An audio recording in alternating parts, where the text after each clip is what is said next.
Inner wheel club of Brahmavart द्वारा बिठूर सिंहपुर स्थित Keshavam dairy farm में मेयर परमिला पांडे व डिस्ट्रिक्ट चेयरमैन उदिता शर्मा द्वारा गोकास्ट मशीन का उद्घाटन किया गया। यह प्रोजेक्ट पर्यावरण सुरक्षा एवं स्वच्छता अभियान के अंतर्गत किया गया।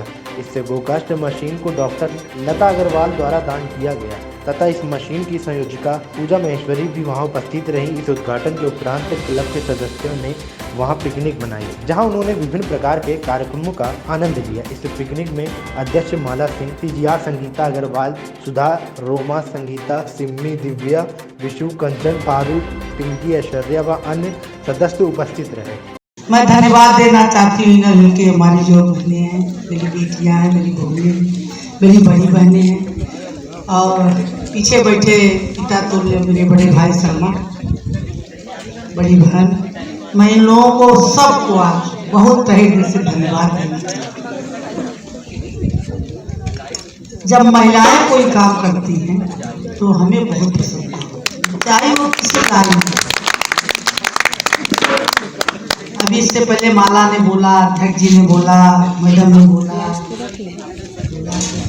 मैं चाहूँगी कि ये जब मैं चाहूँगी तभी ये हमारे जो भैरव घाट का शमशान घाट है या तमाम घाटों पर ये लकड़ियाँ इस जो गोबर की यूज किया है। तो इसमें दो चीज़ें हैं, एक तो पर्यावरण के लिए सबसे बढ़िया है, दूसरा ये है हमारे धर्म में ये कि मरने से पहले मुंह में आदमी गंगा जल डालता है और मरने के बाद अगर हमारी इन बहुओं और बेटियों के द्वारा ये बनाया गया कंडे से, इसको हम लोग कंडा बोलते हैं, आप लोग इसको क्या बोलते हो, इस पर अगर किसी का शरीर देखिए, शरीर गया, काम खत्म, आत्मा है, शरीर गया। अब शरीर पर क्या होना, कहाँ करना है, कैसे होना, ये कोई माने नहीं रखता। लेकिन अगर मेरी बहुएं ने, मेरी बहनों ने ये संकल्प लिया कि मरने के बाद भी उन्हें अच्छी मुक्ति मिले और गाय के गोबर से उनका वो शव जलाया जाए, तो ये बहुत बड़ी बात है। इसके लिए भी मैं बहुत बहुत बधाई देना चाहूँगी इनर के बहनों। अब आज ये कोई नया काम नहीं है। शहर में लोग गैसों पर, चूल्हों पर खाना, सारी गैसों से खाना पानी बना रहे हैं। हम लोग तो इसी गोबर के ही सहारे, हम लोगों का 12 महीने का टाइम तो इसी गोबर से हम लोग के यहाँ ये इसके कंडे बनाए जाते थे, फिर उसको रखने की पानी व्यवस्था की जाती थी और पूरे 12 महीने इसी कंडे से हम लोग यहाँ खाना, बड़े बड़े चूल्हे में थोड़ी सी लकड़ियाँ लगा करके अगर ये सूखा है तो लगा दो तो अपने आप खाना बनता था। तो पुरानी प्रथा जो थी वो हमारे अच्छी थी। अब अगर ये मैं तो इतना अपनी बेटियों को कहूँगी कि इतना मजबूर कर दो सबको कि इसको करना चाहिए कि ये सब अपने आप मजबूर हो जाए। किसी की आपको ये नहीं कहना है कि प्रमिला जी आपको या कोई DM हो, कमिश्नर हो, सबको आप ट्रक 2 ट्रक माल हो जाए, ले जाइए, आप घाटों पर गिरा दीजिए। भैया उनका न लो या हमारा लो, पैसा न दो, एक बार अच्छे फिर ले, ठीक है। तो मजबूर हो जाएंगे लोगों को समझ में आएगा कि निश्चित तौर पर वो हमारा घी बचेगा, निश्चित तौर पर वो हमारे लकड़ी में जो पेड़ कट रहे हैं। मैं तो 30 साल से राजनीति कर रहे हैं, लोगों का दिमाग कितना भर गया, इसको निकालना बहुत मुश्किल, उसको निकालना बहुत मुश्किल है। लेकिन कभी कोशिश नहीं छोड़ना चाहिए, कभी किसी चीज़ को करने से पहले कभी नहीं सोचना चाहिए कि ये काम होगा कि नहीं होगा। निश्चित तौर पर अगर हम उसमें लगे हैं तो उसको हम कर ही के रखेंगे, चाहे कुछ भी मुझे कुछ भी करना हो तो मैं उसके लिए करूँ। तो आप लोग ये जो प्रोजेक्ट बनाए, हमारा गौशाला है, हमारे पास इस टाइम 650 गौ सब हैं। तो हमने 2 मशीन मंगाई थी वहाँ यहाँ पर पंखी में, उससे भी इसको हमने बनवाया, लेकिन वो जो प्रशासनिक तंत्र है इसमें वो ठीक नहीं। लेकिन यहाँ जो आपका है ये ठीक है, ये चल जाएगा, आप लोग बनाइए। हमारी जहाँ आप लोगों की ज़रूरत पड़ेगी निश्चित तौर पर हम आपके साथ खड़े हैं। पर्यावरण का जो बात है, हम शहर में कई हजार पेड़ लगाते हैं, कई, लेकिन मैं ये सोचती हूँ ऐसी मेरी बहनें आए तो और मजा आएगा।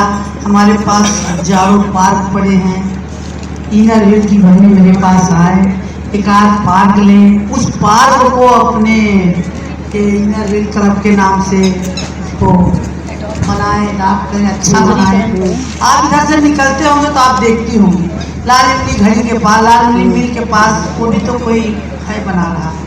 आप इधर से वीआईपी रोड से निकलेंगे तो वहाँ भी वहाँ बन रहा है। क्या कहते हैं, परिवर्तन दल ने बनाया, और ये गोल्डी मसाले वालों ने बनाया, और वो मुख्तार भाई हैं जो, उन्होंने कई हमारे पास लोग आते हैं तो बोलते हैं हमें दे दीजिए, मैं पार्क दे दीजिए, हमें चौराहे दे दीजिए।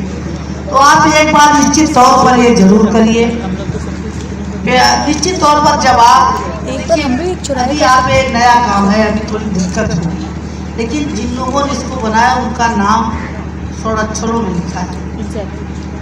मदन मोहन मालवीय ने जो वहाँ पर बनारस में स्कूल जो बनाया है, विश्वविद्यालय जिसको BHU जी, तो अगर उन्होंने सोचा होता कि अरे भगवान जाने बनेगा, तो नहीं, ऐसा नहीं किया उन्होंने। एक रुपए घर घर मांग करके बनाया।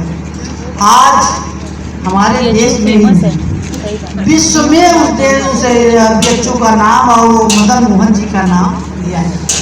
तो अगर ये काम मेरी बहनें करेंगी तो निश्चित तौर पर आज नहीं कल नहीं परसों कभी न कभी तो आप लोगों का नाम आएगा कि उन महिलाओं ने इस काम को। मेरा ये मानना है कि अपने जीवन में कुछ ऐसा काम करो कि बाद में लोग निश्चित तौर पर करें कि वो थे ऐसा करने।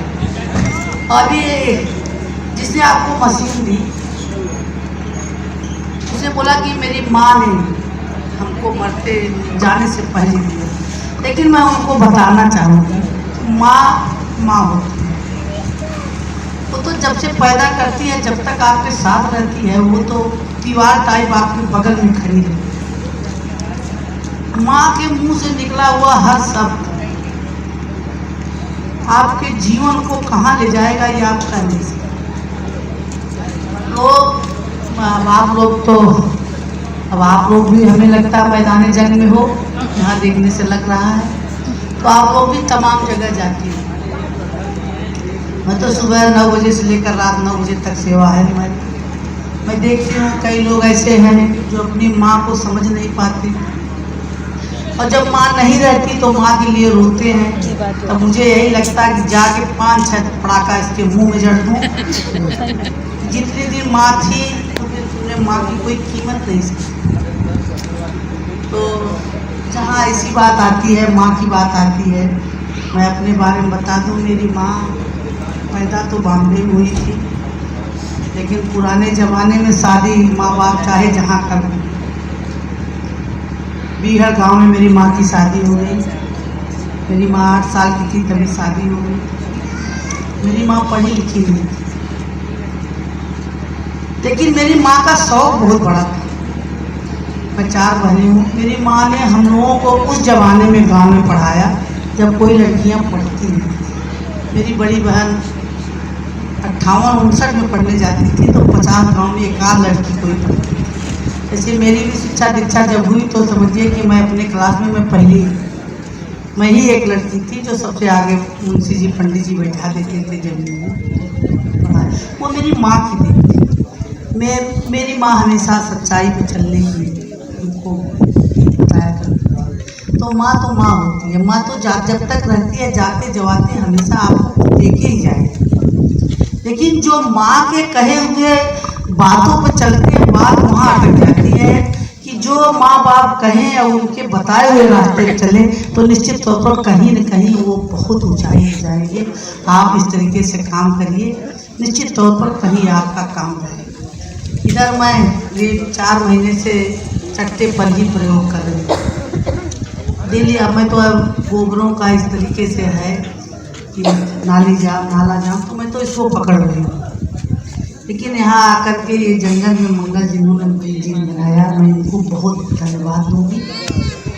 और हर आदमी मजबूर है, जैसे ये सही है।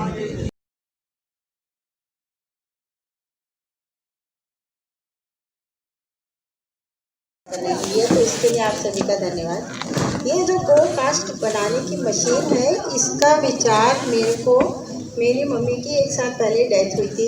तो जब डेथ हुई उसके बाद जब भैया लोग घर आए अंतिम संस्कार करके, तो कहने लगे आज हमने मम्मी का संस्कार लकड़ी के बजाय गाय के गोबर की लकड़ी से किया। तब मैंने उनसे पूछा ये क्या होता है, तब उन्होंने बताया कि इसको करने से एक तो 1 से 1.5 पेड़ कटने से बच गया, और जो गोबर वेस्टेज था उसका इस्तेमाल हो गया। प्लस जब शमशान घाट में लकड़ियाँ जलाते हैं तो 2-3 कनस्तर घी डालना पड़ता है, तब वो आग पकड़ती है। तो कहने लगे वो भी खर्चा नहीं हुआ। तो इस तरह से संस्कार करने से हर एक आदमी का पैसा भी बचता है और खास करके पेड़ बचता है। हर डेड बॉडी के साथ में 1 या 1.5 पेड़ का भी नुकसान होता है। तो तब मुझको इस मशीन के बारे में जानकारी मिली। तो मैं ये सोच रही थी कि माँ सारी ज़िंदगी तो सिखाती ही आई, मेरी माँ जा करके भी मुझको कुछ सिखा के गई, कोई नई चीज़ बता के गई। तब तक मुझको इस बारे में कुछ भी नहीं मालूम था, कभी मैंने सुना भी नहीं था। फिर मैं वहाँ पे जाके ग्वालियर में यहाँ इसकी मशीन की एक है, वहाँ पे गौशाला गई, वहाँ इसके बारे में मैंने समझा। फिर 1 साल यहाँ पर आकर के मैंने ये प्रण किया कि कम से कम हम पेड़ तो लगाते हैं, लेकिन जो लगे हुए पेड़ हैं कम से कम हम उनको कटने से ही रोक सके तो बहुत है। और हम गोबर का जो फैला रहता है चट्टों का, इनको इतना प्रॉब्लम आती है, हम उसमें कुछ अपना सहयोग कर रहे हैं। फिर मैंने आके अपना प्रोजेक्ट उदिता जी से डिस्कस किया, तो फिर ये मेरा ड्रीम प्रोजेक्ट हो गया कि अब बस इसके ऊपर करना ही है। तो हम बहुत जगह घूमे कि कहीं गोबर मिल जाए, हर जगह जाते थे, अरे गोबर पड़ा ये काम आ जाएगा, लेकिन ले तो नहीं, सुखाएंगे कहाँ, उसको सुखाने की भी जगह चाहिए। फिर इसके लिए पूजा ने हमको बताया कि मेरा फार्म हाउस है और वहाँ गोबर भी बहुत है और सुखाने की भी जगह बहुत है। गोबर तो बहुत जगह मिल रहा था, लेकिन सुखाएँ कहाँ, इसकी मशीन का इंस्टॉलेशन कहाँ करें। तो अगर पूजा नहीं होती तो आज हमारा ये काम नहीं हो पाता। तो पूजा को बहुत बहुत धन्यवाद कि उसने हमको इतना सहयोग किया, अपनी जगह दी कि हम यहाँ पर इस मशीन को इंस्टॉल कर पाए। फिर हमने ग्वालियर से मशीन मंगवाई। अभी लॉकडाउन पीरियड में बड़ी मुश्किल से मशीन आई। फिर यहाँ पे 2-3 बार हमने आकर के इसका कार्यक्रम शुरू किया। अब हमने काफ़ी लकड़ी बना ली है। प्रमिला पांडे जी, अब हमारा आपसे निवेदन ये है कि आप इसका सही इस्तेमाल करवाएं। अगर घाट पे बिके तो ये बहुत ही अच्छा है, और नहीं तो अब जैसे रैन बसेरों में लकड़ी जलाई जाती है उसकी जगह इसको जलवाएं आप। अब आपके ऑर्डर से निर्भर है कि इसका कैसे सदुपयोग होगा। बना हम सकते हैं और बना लेंगे, एक मशीन और लगा लेंगे, लेकिन उसका उपयोग तो लार्ज स्केल पे करने के लिए आप ही के सहयोग की आवश्यकता है। तो आप कृपा करके इसका उचित उपयोग कराएं, जिससे लकड़ी भी बचे और एक आमदनी का साधन भी बने, और सभी जगह इसका उपयोग हो सकता है। जैसे अब लोहड़ी आएगी तो लोग जगह जगह आग लगाते हैं, उसमें भी इसी को जलाएं। लकड़ी क्यों जलाओ, होली में यही जलाओ, इसमें जलाओ, अलाव जलाओ, कहीं फर्नेसेस में भी यही जलती है, ईंटों को जहाँ पकाया जाता है वहाँ पर भी यही लकड़ी का इस्तेमाल होता है। MP में हर जगह अब आजकल दाह संस्कार कहीं भी लकड़ी से नहीं होता है, हर जगह ये गाय की गोबर की लकड़ी से ही संस्कार होता है। तो एक ये नया काम है, लेकिन ये सबके फ़ायदे का ही काम है। तो इसके लिए अगर एडमिनिस्ट्रेशन हेल्प करेगा तब ये लार्ज स्केल पे होगा। तो बस इतना ही मेरा रिक्वेस्ट है कि इसका सही उपयोग होना चाहिए।